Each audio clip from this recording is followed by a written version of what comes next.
রাজ্য কমিটির সভা হয়েছে। সেই সভাতে আমরা যে আলোচনাগুলি করেছি এবং সেখানে আগামী দিনের জন্য যে সমস্ত সিদ্ধান্ত গৃহীত হয়েছে, আন্দোলনের কর্মসূচি এবং আমাদের সাংগঠনিক কর্মসূচি, তা তুলে ধরার জন্য আপনাদেরকে আমি আহ্বান জানিয়েছি। আমাদের এই সভা, আমাদের বিগত সভা হয়েছিল ডিসেম্বর মাসের 6 তারিখে, গত বছরের 51 দিনের মাথায় আজকে আমরা এই সভায় মিলিত হয়েছি অনলাইন। অসুস্থ 4 জন আমাদের 82 জন সদস্যের মধ্যে তারা বাদে বাকি 78 জন আমাদের রাজ্য কমিটির সদস্য তারা অংশগ্রহণ করেছেন, আলোচনায় ভাগ নিয়েছেন এবং এই সিদ্ধান্তে তারা যুক্ত হয়েছেন। সভাতে আমরা বিস্তারিতভাবে না হলেও এই সময়েতে আমাদের দেশের গুরুত্বপূর্ণ যে কয়েকটি রাজনৈতিক ঘটনাবলী যা জনগণের সাথে খুবই ওতপ্রোতভাবে সম্পর্কিত এবং আমাদের রাজ্যের ঘটনাবলীও আমরা আলোচনা করি। তার মধ্যে জাতীয় ক্ষেত্রে যেটা উল্লেখযোগ্য হলো, আপনারা জানেন গত নভেম্বর মাসে আমাদের দেশে যে অভূতপূর্ব ঐতিহাসিক যে কৃষক আন্দোলন 1 বছরের বেশি সময় ধরে চলেছিল, মোদী সরকার সেই কৃষক আন্দোলনের কাছে নতি স্বীকার করতে বাধ্য হন এবং লিখিতভাবে এই আন্দোলনের কাছে, সংযুক্ত কিষাণ মোর্চার কাছে প্রতিশ্রুতি দেন দেশবাসীর কাছে ক্ষমা চেয়ে তারা দেশের কৃষকদের এবং জনগণের এই দাবিগুলো মেনে নেবেন। কিন্তু আমরা দুর্ভাগ্যের সাথে লক্ষ্য করছি 19শে নভেম্বর যে গুরু পূর্ণিমার দিনে তিনি সকালবেলা হঠাৎ যে দেশবাসীর সামনে প্রতিশ্রুতি রাখলেন, তার 70 দিন পেরিয়ে গেলেও যে 3টি কালো আইন পার্লামেন্টে এটাকে বাতিল করা ছাড়া বাকি প্রতিশ্রুতিগুলো তিনি পালন করেননি। তাদের যে সরকারি কমিটি করেছে আজ পর্যন্ত একটা মিটিংও করেননি। তারপর পার্লামেন্টে যে 29 তারিখে এই আইন বাতিল হয়েছে, তারও 60 দিন হয়ে গেল। তো এতে মোদী সরকার যে কৃষকদের প্রতি বা এই দেশের কৃষির প্রতি আন্তরিক নন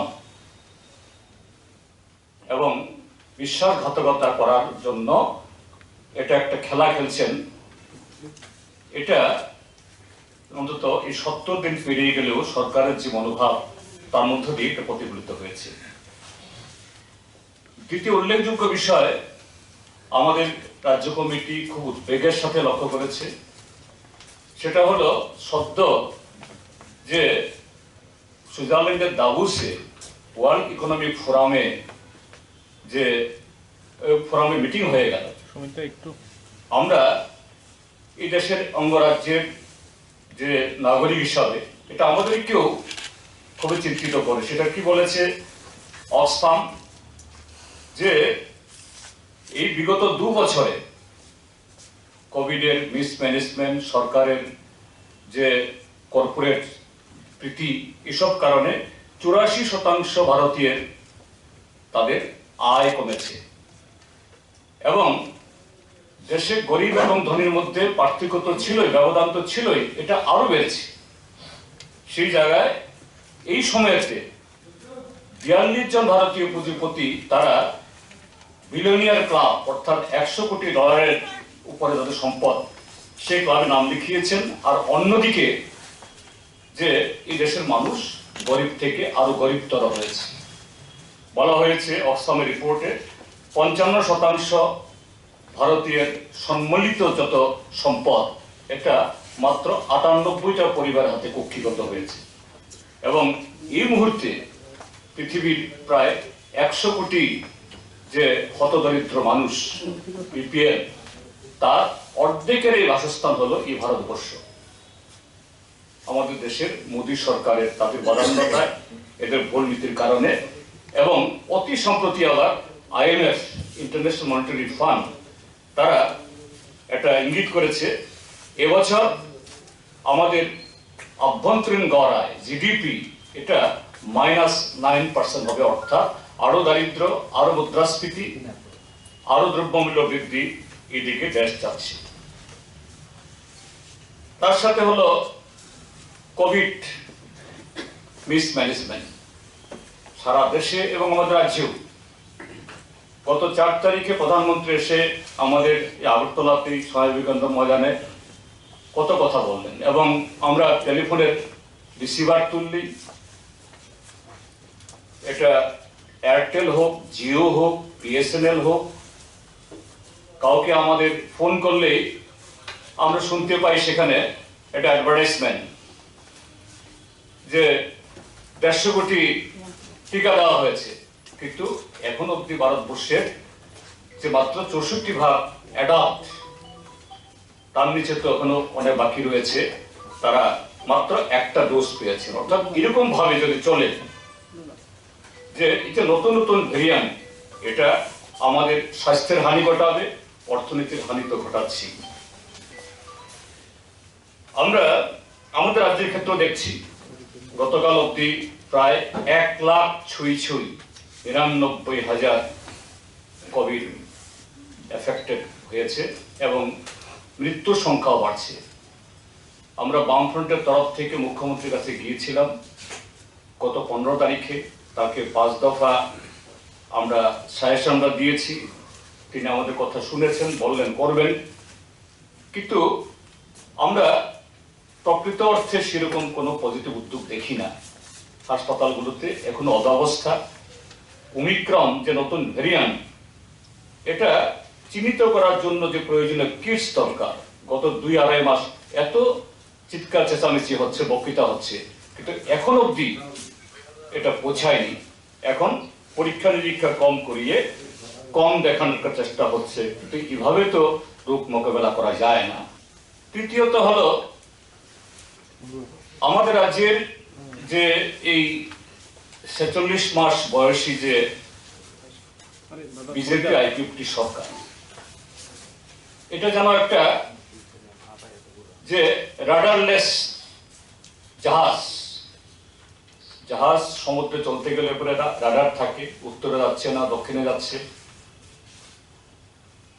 এবং আবহাওয়ার দিক সব নির্ণয় করার জন্য এই সরকার যত বয়স হচ্ছে, শুরু থেকেই তার কোনো দিশা ছিল না, এখন বলা যেতে পারে সম্পূর্ণ দিশাহীন। এবং আমি কতগুলি ঘটনা এখানে আমি তুলে ধরবো যে কিভাবে তার প্রতিফলন আমাদের রাজ্যের সমাজ জীবনে, অর্থনৈতিক ক্ষেত্রেতে, শিক্ষা ক্ষেত্রেতে, স্বাস্থ্য ক্ষেত্রেতে প্রতিদিন তার গুরুতর প্রতিফলন সেখানে ঘটছে। প্রথমত হলো দুর্নীতি, কারাপশন, এটা প্রায় প্রতিটি দপ্তরে, আপনাদের সংবাদপত্র, সংবাদ চ্যানেল, সোশ্যাল মিডিয়া সর্বত্র ভেসে আসছে যে এটার কোনো আর সীমা সংখ্যা নেই, হাতে বিগতে। এবং এই সময়তে বিভিন্ন পত্রিকাতে উঠেছে, একমাত্র TSECL এখানে একজন দুর্নীতিপরায়ণ একজন এই চেয়ারম্যানকে বসানো হয়েছে, তার সম্পর্কে এহেন কোনো সংবাদপত্র নেই তার দুর্নীতি সাচ্চা এই চারি পদক্ষেপের কথা উঠছে না, কিন্তু সরকার তাকে সরাতে পারছে না। কোথায় তার গিটটা বাধা আমাদের বুঝতে অসুবিধা হয় না, কেন তাকে সরানো যায় না। যার সম্পর্কে দপ্তরের ইঞ্জিনিয়াররা, দপ্তরের কর্মীরা, গ্রাহকরা অতিষ্ঠ। কোনো তুফান বাতাস নেই, যখন তখন লোডশেডিং হয়ে যাচ্ছে, পাওয়ার কাট হয়ে যাচ্ছে, কিন্তু এই ভদ্রলোক বহাল তবিয়তে। তো কেন তাকে সরানো যায় না একটু অনুমান করতে পারেন। আরডি ডিপার্টমেন্ট, সেটা সম্পর্কেও পত্রপত্রিকাতে অভিযোগ যে সোশ্যাল অডিট, রেগার আইন অনুযায়ী একটা সামাজিক অডিট করার ব্যবস্থা আছে। এই সোশ্যাল অডিট কেন্দ্রীয় সরকারের যে পোর্টাল, তারা বলছে এই রাজ্যের মধ্যে 1/4 অডিট হয়নি, আর রাজ্য সরকার বলছে আরেক রকমের। দুটোর মধ্যে কোনো মিল নেই। এবং রাজ্যের সোশ্যাল অডিটের যে ডাইরেক্টর, তার প্রাথমিক রিপোর্ট আপনাদের পত্রিকাতেই উঠেছে, 183 কোটি টাকা গরমিল যথারীতি সরকারের কোনো টনক সেখানে নেই, নড়ছে না। এরকম প্রায় সমস্ত দপ্তর, স্বাস্থ্য, শিক্ষা, এমনকি এই স্বরাষ্ট্র, সমস্ত দপ্তরে প্রতিদিন একটা ব্লকের চিত্র ফুটে উঠছে। এবং দুর্ভাগ্যের হলো, যিনি এই দপ্তরের দায়িত্বে, রাজ্যের মাননীয় উপমুখ্যমন্ত্রীও সেই চরিলাম ব্লকের চিত্র ফুটে উঠছে। ওইদিকে ঋষ্যমুখ, জাম্পুই হিল, জাম্পুই জলা, প্রতিদিন। এবং কান পাতলে শোনা যাচ্ছে সোশ্যাল মিডিয়াতে, এই হাসি মস্করা হচ্ছে, ঠাট্টা হচ্ছে যে রাজ্যের কোনো কোনো দপ্তর এটা বাপ পুতের এই লুটের আখড়া, কোনো কোনো দপ্তর আবার ভাই ভাতিজা লুটের আখড়া, তাছাড়া মন্ডল ইত্যাদি ইত্যাদির সাথে তো সেখানে আছি। PMAY, prime minister Awas Yojana, যেটা নিয়ে কদিন আগেও জঘন্য এইভাবে বাগাড়ম্বর করে গেলেন আমাদের মাননীয় প্রধানমন্ত্রী। যে আজকে আমাদের রাজ্য কমিটির সবাই রিপোর্ট, প্রায় প্রত্যেকটা মহকুমা থেকে পিএমএওয়াই এর প্রাইম মিনিস্টার আবাস যোজনার যারা বেনিফিশিয়ারি, তাদের কাছ থেকে 5 থেকে 40,000 টাকা অব্দি বেনিফিশিয়ারিদের কাছ থেকে টাকা নেওয়া হচ্ছে। যে না, এই টাকা না দিলে তোমাদেরকে দ্বিতীয় কিস্তি দেওয়া হবে না। সোশ্যাল মিডিয়াতে প্রকাশ্যে সেখানে যারা বেনিফিশিয়ারিরা, বিধবা মা, খেত মজুর, সাধারণ মানুষ, জুমিয়া, তারা বলছেন, কিন্তু সরকারের কোন ধরনের হেলদুল নেই। তো আমরা দাবি জানাচ্ছি, যারা এইভাবে প্রকাশ্যে এসে বলছেন, সরকার যদি সত্যি এই স্বচ্ছতার নানা রকমের দাবি তারা জানান, সেই সৎ সাহস থাকে, এই সমস্ত সোশ্যাল মিডিয়া এগুলি ফলো করার জন্য তারা অসংখ্য লোক সরকারের টাকায়, বিজেপির আইটি সেলের লোক তারা পালছেন। ওই মহাকরণের মধ্যেও অবৈধভাবে বিজেপির কিছু লোককে দিয়ে বহিরাগত একজন ওএসডি, তার নেতৃত্বাধীনে সেখানে লোক বসিয়েছেন। এই সমস্ত যে তথ্য দিচ্ছে যারা দুর্নীতির, এদের ক্লিপসগুলো এই অনুসরণ করে তদন্ত করুন, কারা এর সাথে যুক্ত, কারাই টাকা খাচ্ছে, কিভাবে এই প্রকল্প রূপায়িত হবে এটা দেখুন।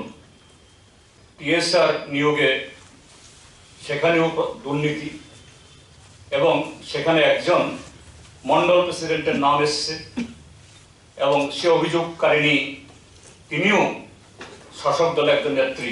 যথারীতি এই ক্ষেত্রটিও কোনো ধরনের এফআইআর নেই, কোনো ধরনের তদন্ত নেই।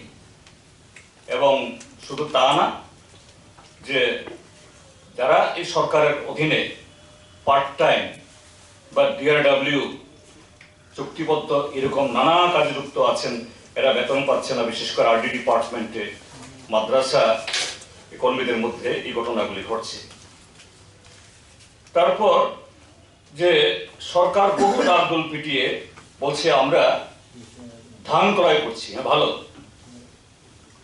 কিন্তু কৃষকদের ধান উঠার পরেই কেনা উচিত, কারণ কৃষকরা তার ফসল তোলার পরে ঋণ করে তাকে সার কিনতে হয়, ওষুধ কিনতে হয়, ট্রাক্টর ভাড়া করতে হয়, অন্যান্য খরচাপাতি করতে হয়।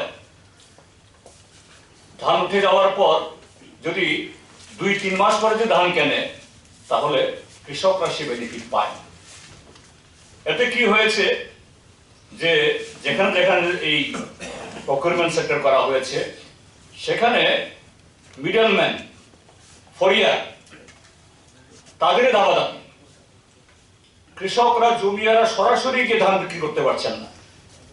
এমনিতেই যে দাম দিচ্ছে এটা ঠিক সে উচিত মূল্য না, রেমুনারেটিভ প্রাইস না। তার উপরে হলো যে স্থানীয় বিজেপির কেউ ক্যাডার তাকে দিয়ে তার নামে ধান বিক্রি করাতে হবে, অর্থাৎ মাঝখানে কিচ্ছু না করে এই বইফুল লোকগুলো সমস্ত এই সুযোগ সুবিধাগুলো হাতিয়ে নিচ্ছে। এই সময়তে আপনারা জানেন যে ডিসেম্বর মাসের মাঝামাঝিতেও অকাল বর্ষণ হয়েছিল, তখন ধান কাটা মাত্র শুরু হয়েছিল, কৃষকদের প্রচুর ক্ষতি হয়েছে। গত 2-3 দিন ধরে আবার বৃষ্টি হচ্ছে। এতে শুধু ধান না, যারা ফুলকপি করেছেন, বাঁধাকপি করেছেন, আলু যারা তুলতে পারেননি, টমেটো যারা করেছেন, এই রাজ্যের মধ্যে প্রচন্ড ক্ষতি হয়েছে। সরকার একটা সার্কুলার দিয়ে যায় এই দায়িত্ব খালাস, এদের তথ্য আনার জন্য, কিন্তু আজ পর্যন্ত কোনো মহকুমাতে একজন কৃষকও একটা নয়া পয়সা কোনো সাহায্য পান। এই হলো যে আমাদের দেশের প্রধানমন্ত্রী বা আমাদের রাজ্যের মুখ্যমন্ত্রী যে 2022 সালের মধ্যে আয় দ্বিগুণ করা, কৃষকদের জন্য তাদের যে মায়া কান্না, তার এই চিত্র।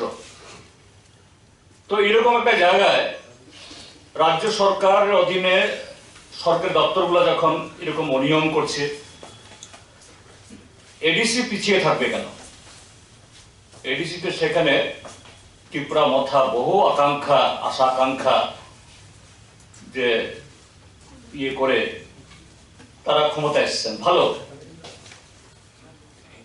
তারা শুধু এডিসি দখল করবেন না বা করেননি, এই রাজ্যে এই গ্রেটার ত্রিপুরা লাইন করবেন, ত্রিপুরা যে ত্রিপুরি বা ত্রিপুরাদের জন্য বহুত কিছু করবেন। ঠিক আছে, গণতান্ত্রিক দেশে কেউ এরকম স্বপ্ন দেখতে কোনো বাধা নেই, কিন্তু এডিসিতে আমরা কি দেখছি, এই অল্প সময়ের মধ্যে মাত্র কত 9-10 মাস তারা ক্ষমতায়, ইতিমধ্যে সেখানে স্বজন পোষণ, ইঞ্জিনিয়ারিং চাকরি, অন্যান্য চাকরি নিয়ে কারা পাচ্ছেন, সেখানে খুব বিক্ষোভ হচ্ছে। ADC chief executive member, chairman, EM, তাদের পরিবারের গণ্ডির বাইরে এই সুযোগগুলো কেউ পাচ্ছেন না। গ্রামে যখন অভাব, অনটন এবং নানাভাবে মানুষের মধ্যে এই সমস্যাগুলি আরো বাড়ছে, তখন বিজেপি এবং এই মথা, অর্থাৎ রাজ্যের যারা শাসক দল এবং এডিসির শাসক দল, কোথায় এগুলো পরিত্রাণের জন্য তারা উদ্যোগ গ্রহণ করবেন। কিন্তু তাদের প্রতিযোগিতা হলো বিজেপি আজাদি কা অমৃত উৎসব নামে লক্ষ লক্ষ টাকা খরচ করছে, যার সাথে আজাদির কোনো সম্পর্ক নাই, স্বাধীনতার সংগ্রামের কোনো লয় নাই। ঠিক তেমনি যে ইন্ডিজিনাস ফেস্টিভ্যালের নামে এডিসিকেও তারা কেন বেঁচে থাকবেন? তারও বম্বে থেকে, কলকাতা থেকে, গুয়াহাটি থেকে শিল্পী নিয়ে এসে লক্ষ লক্ষ টাকা খরচ করে সেখানে টাকা উড়াচ্ছেন, ফুর্তি করছেন। এই হলো অবস্থা। তার সাথে এখন এই সরকারের বিজেপির তৃতীয় ইঞ্জিন, এটা হলো রিগিং করে ছাপ্পা ভোট দিয়ে যে পৌরসভা এবং পৌর পরিষদগুলো গঠন করেছে। কাজেই এই ইঞ্জিনগুলো তো জনগণের কোনো কাজ করে না। আপনারা দেখেছেন যে আগরতলায় সাধারণ গরিব মানুষ যারা হকারি ব্যবসা করে কোন রকম খাচ্ছে, হ্যাঁ ঠিক, তারা ফুটপাত দখল করে আছে, তারা সরকারি জায়গা দখল করে ছোটখাটো বিটি বানিয়েছে বা এই হকিং করছে। এটা ফুটপাত বা শহর সৌন্দর্য দরকার, কিন্তু তার জন্য তো বিকল্প ব্যবস্থা করতে হবে। তারা খাবে কি? এদেরকে পিটিয়ে এদের সমস্ত যে সহায় সম্পদগুলো এটাকে ধ্বংস করে কোথাও কোথাও বুলডোজার দিয়ে ভেঙে দিয়ে, এটা আগরতলাতে হয়েছে, ধর্মনগর হয়েছে। আমরা সরকারের তথা এডিসি প্রশাসন, এই পৌর প্রশাসনের এই জাতীয় যে অ্যাটিটিউড, তার তীব্র আমরা নিন্দা আমরা করছি এবং আমরা বলছি হ্যাঁ, ফুটপাত পরিষ্কার করতে হবে, বেআইনি দখল করা জায়গা উদ্ধার করতে হবে, কিন্তু তাদের জন্য বিকল্প ব্যবস্থা করুন। বামফ্রন্ট সরকার তার 25 বছরে এরকম একটা ঘটনাও করিনি। আমরা লড়াই করে অর্থ এনেছি, ঋণ করে আমরা টাকা দিয়ে উজ্জন্ত মার্কেট, আরো বহু মার্কেট আমরা করেছি। কাজেই তারা তো এখন দিল্লি এবং রাজ্যের সরকার, কেন তারা পারবে না? তো এরকমের অবস্থা, তখন তাদের যে ডুল পিটানো, এটা বন্ধ নেই এবং এটা যেন ক্রমশ একটা হাসি খোরাকের মজাকের মতো হয়েছে। যেমন মুখ্যমন্ত্রী, মন্ত্রী, দলীয় মুখপাত্ররা একজন নানা ধরনের ফিস্তি দিয়ে যাচ্ছেন। যেমন আজ থেকে বছর দেড়েক আগে আমরা শুনলাম আমাদের মাননীয় এই শিক্ষামন্ত্রী শ্রীযুক্ত রতনলাল নাথের মুখে, সরকারি 2 বছর বয়স যখন হলো, যে মিশন ডকুমেন্টের 87% হয়ে গেছে।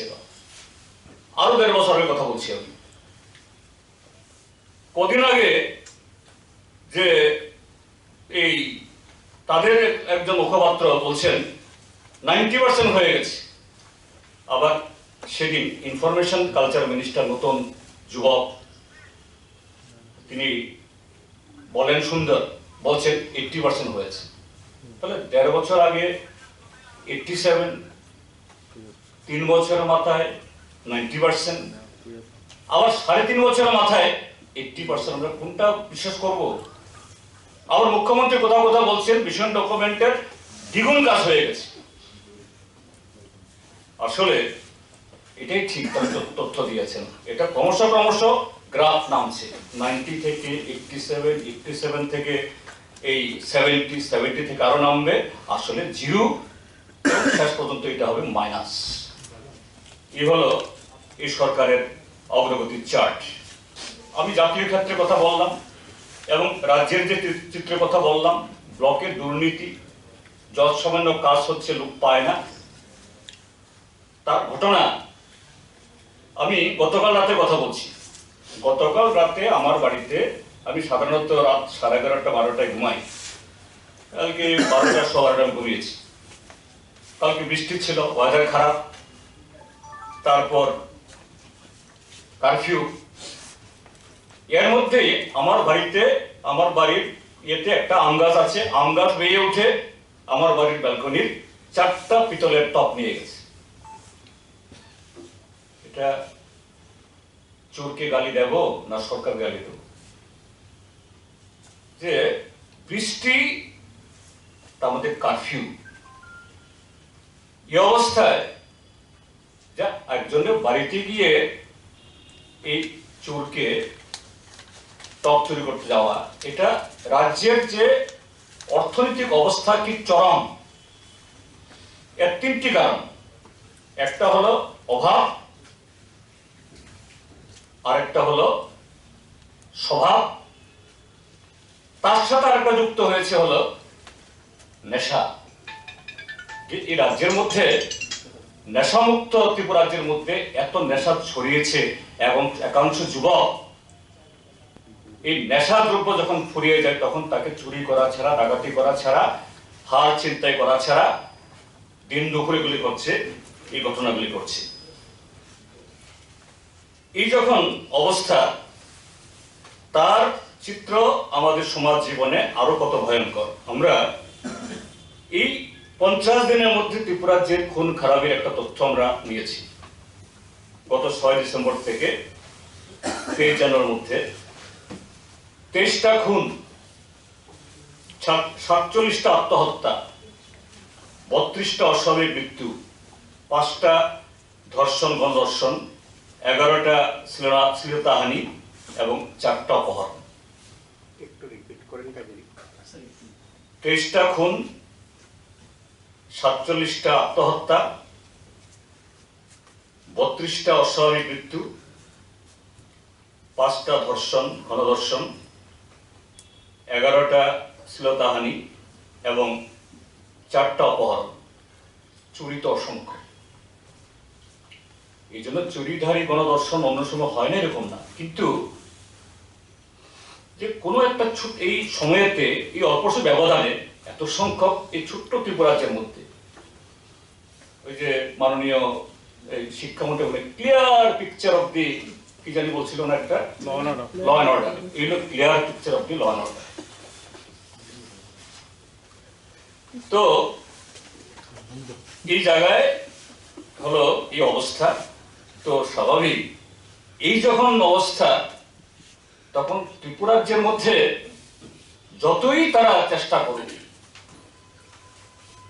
ওই সন্ত্রাসী কাজ করে, ফ্যাসিস্ট সুলভ আক্রমণ করে বিরোধীদের মুখ বন্ধ করে দেওয়া, পুলিশ লেড়িয়ে দেওয়া, মিথ্যা মামলায় জড়ানো। তো দেখছেন কদিন বাদে বাদে আমাদের মাননীয় বিরোধী দল নেতা অন্য নেতৃত্বদের কোর্টে যেতে হয়, কোন জনবিরোধী কাজ করার জন্য না, যে সরকারের অন্যায়ের প্রতিবাদ করার জন্য। কাজেই এটা মুখ্যমন্ত্রী বা অন্যান্য লক্ষ লক্ষ টাকা দিয়ে অসংখ্য ফ্ল্যাগ ছাপিয়ে সারা ত্রিপুরা রাজ্য ভরিয়ে দিয়েছে। এই সরকারের এই 45-46 মাসে শুধু ফ্ল্যাগ ছাপানোতে বিজ্ঞাপনে যত টাকা খরচ করেছে, আমার মনে হয় তা দিয়ে যদি উন্নয়নমূলক কাজ করলে অনেক কাজ করা যেত। কিন্তু এতে কি সরকারের এই ব্যর্থতা ঢাকা যাচ্ছে না। কাজেই এখন আমদানি করতে হচ্ছে আমাদের দেশের প্রধানমন্ত্রীকে, বারবার ত্রিপুরা জানতে হচ্ছে। আমি আপনাদেরকে তথ্য দিই, আপনাদের কাছেও আছে, আপনাদেরকে এত বোকা মনে করি না আমি, নিশ্চয়ই না, যে গত 69 দিনে, উইদিন লাস্ট 69 ডেজ, ত্রিপুরাতে প্রধানমন্ত্রীকে 3বার আনতে হয়েছে। 3বার মানে সশরীরে না, সশরীরে একবার আর ভার্চুয়ালি 2বার। একবার হলো 14 নভেম্বর।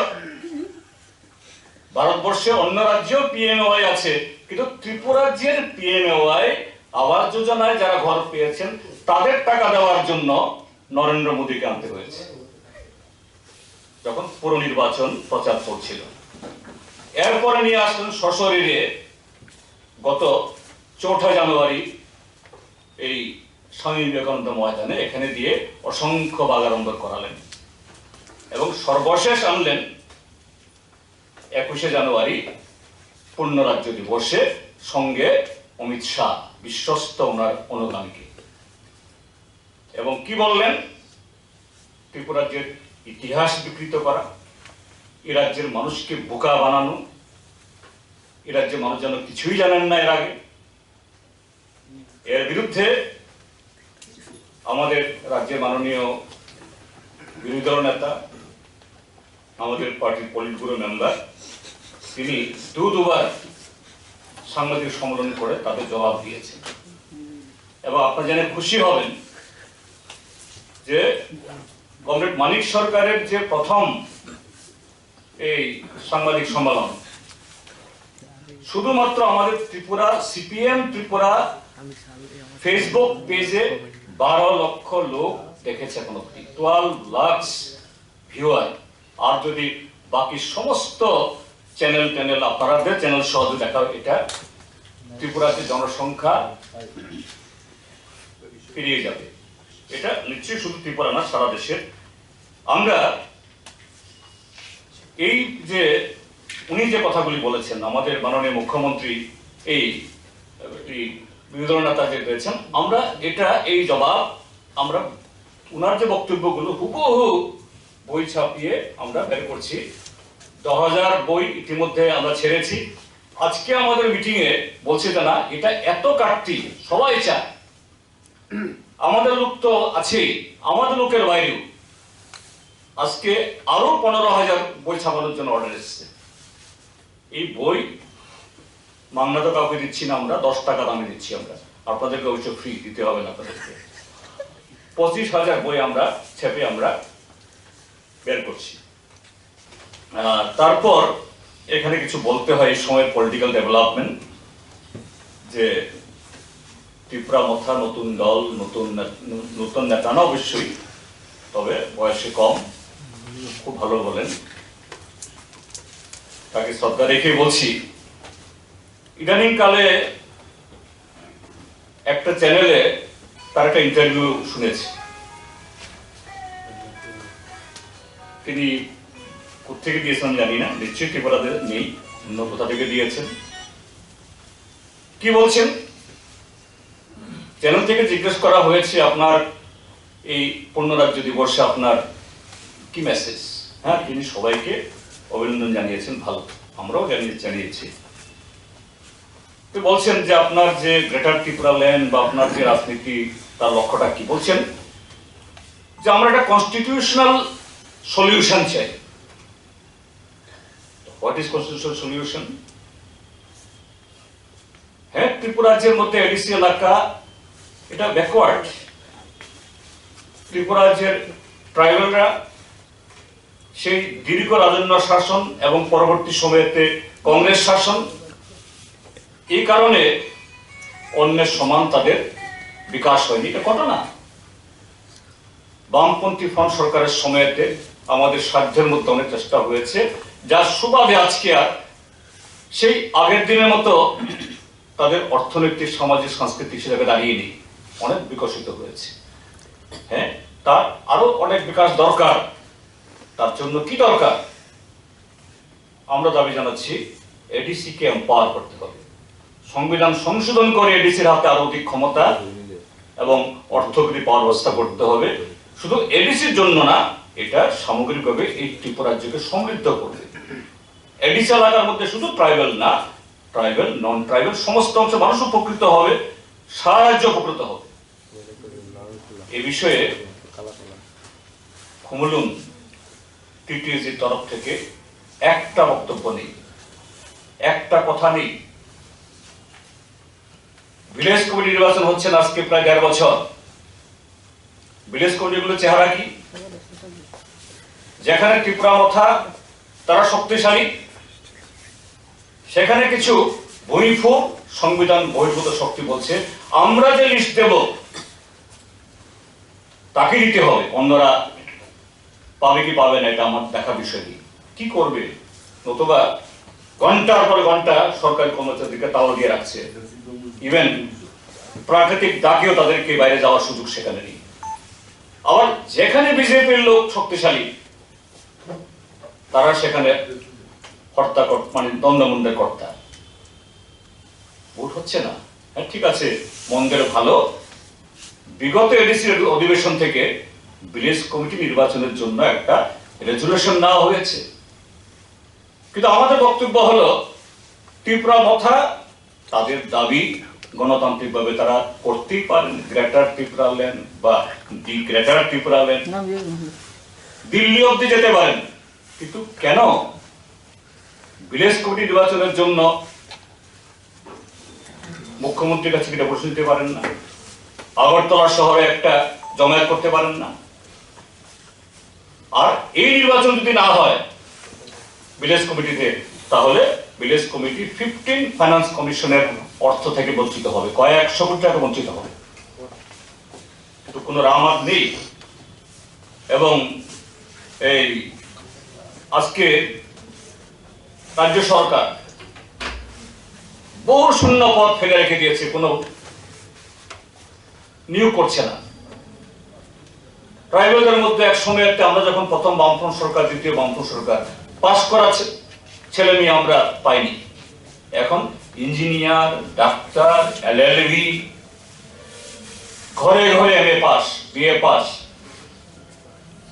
কিন্তু খুমলুং থেকে কোনো বক্তব্য সেখানে নেই। কনস্টিটিউশনাল সলিউশন কোন পথে? তো এতে অ্যাকচুয়ালি যে প্রকৃত যে ত্রিপুরা মথার উদ্দেশ্যটা কি, গ্রেটার ত্রিপুরা ল্যান্ড না অন্য কিছু, এটা ক্রমশ এই ধোঁয়াশা এটা কাটছে, মানুষ বুঝছে।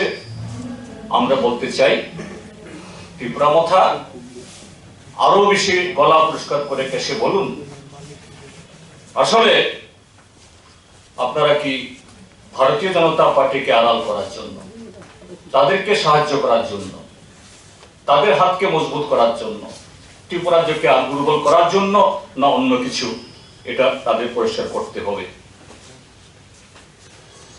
এই সময়তে এত কিছুর মধ্যেও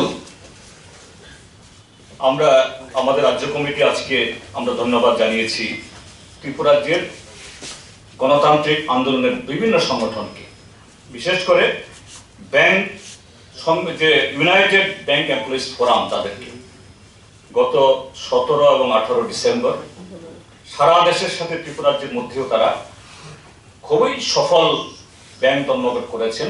এই দেশের ব্যাংক সমস্ত কিছুকে প্রাইভেট করার যে চেষ্টা, জনগণের মধ্যবিত্তদের জমা টাকাকে পুঁজিপতিতে দিয়ে দেওয়ার জন্য সরকার পদক্ষেপ, তার বিরুদ্ধে গত 24 ডিসেম্বর সারা ভারত কৃষক সভা, খ্যাত মজুর ইউনিয়ন এবং গণমুক্তি পরিষদ নানা অসুবিধার মধ্যেও আগরতলা শহরের যে সারা জাগানো একটা মিছিল এবং জনসভা করেছে, সরকারের নিষেধাজ্ঞা সত্ত্বেও আমরা ধন্যবাদ জানিয়েছি।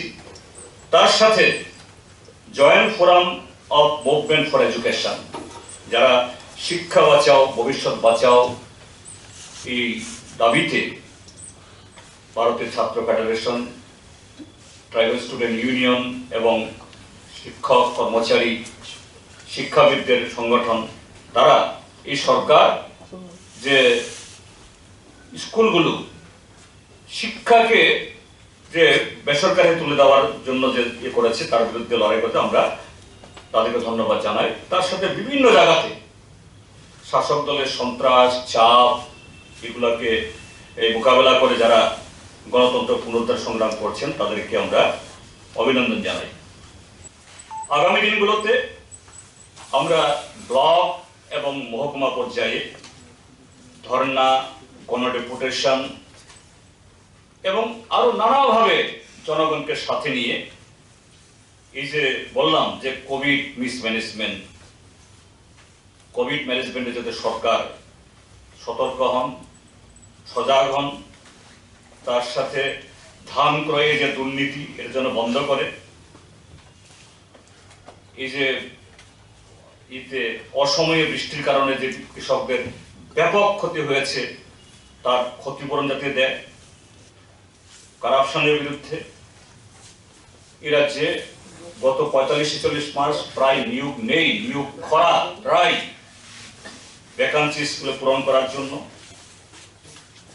এমজি এনরেগা এবং 12 যাতে পর্যাপ্ত পরিমাণ দেওয়া হয়, এগুলি বিভিন্ন দাবিতে জনগণের আমরা আগামী দিনগুলোতে ব্লক এবং মহকুমা পর্যায়ে আমরা মিছিল, মিটিং, রিপোর্ট সেটাতে সংগঠিত আমরা করব।